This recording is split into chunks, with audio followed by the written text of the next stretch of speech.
Don't forget, you can reach the latest episode of Potomac Watch anytime. Just ask your smart speaker, play the Opinion Potomac Watch podcast.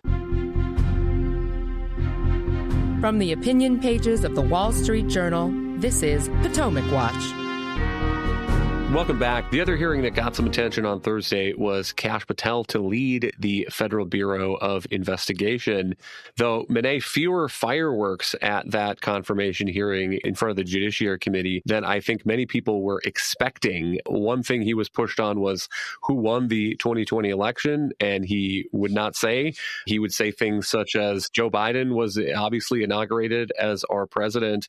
But this is interesting. He did break with President Trump somewhat on pardons, mass pardons for January 6 rioters. Listen to this. I have always rejected any violence against law enforcement, and I have, including in that group, is specifically addressed any violence against law enforcement on January 6th. And I do not agree with the commutation of any sentence of any individual who committed violence against law enforcement. Monet, what was your takeaway? I guess mine was that Patel has a reputation as a inflammatory performer, and maybe he has that side to him. But it seems to me that he brought a different, more serious, lawyerly side to this confirmation hearing.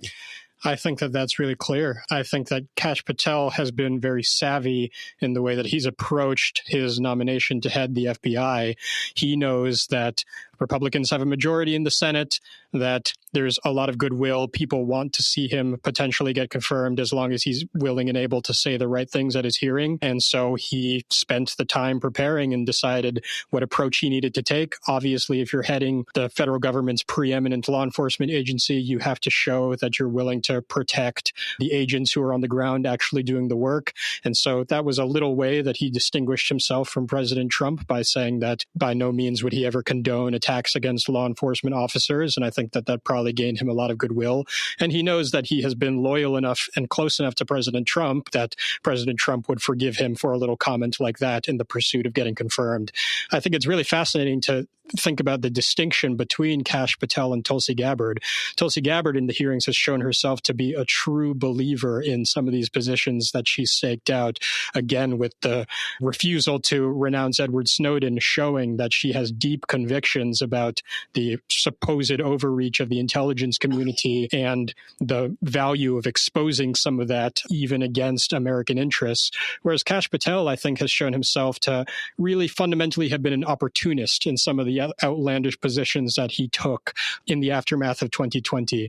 He definitely was trying to position himself as someone who could have a future in the MAGA movement and in a potential next Trump administration by talking about election fraud, by talking about the supposed government gangsters on the left who were using the law as a tool to persecute President Trump. And there's certainly some truth in that, but he went very, very far in painting these people as enemies of the state.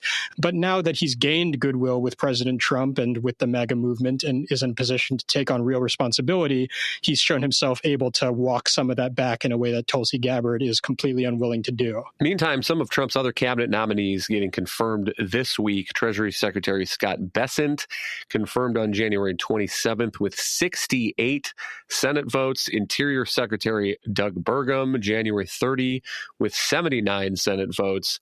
Transportation Secretary Sean Duffy confirmed January 28th, 77 Senate votes for him. And one more this week to lead the Environmental Protection Agency, Lee Zeldin, 56 Senate votes for that. Colin, we'll give you the last word, but a couple thoughts from me on that. It seems like the Senate is moving in pretty quick order to confirm some of these mainstream right-of-center conservative figures for these very key cabinet posts. And so remember when Trump was suggesting that the Senate should just go out of recess so he could get his people in quickly? It seems like they're getting in pretty quickly anyway. Yeah, I agree. It's good to see them doing their basic advice and consent duty there where they can and picking their battles on some of these key nominees. I think, when the EPA position is one that is getting through relatively unscathed, that Democrats are certainly directing their attention elsewhere. I think one that's going to be sort of interesting to watch in the coming weeks is the Transportation Secretary, Sean Duffy, because he's obviously dealing now with this plane crash that happened in Washington between the Army Black Hawk and that passenger flight. So I think he's going to have a lot of visibility, and I think there'll be some interesting developments in that area in coming weeks. Thank you, Colin and Monet. Thank you all for listening. You can email us at pwpodcast@wsj.com. If you like the show, please hit that subscribe button, and we'll be back next week with another edition of Potomac Watch.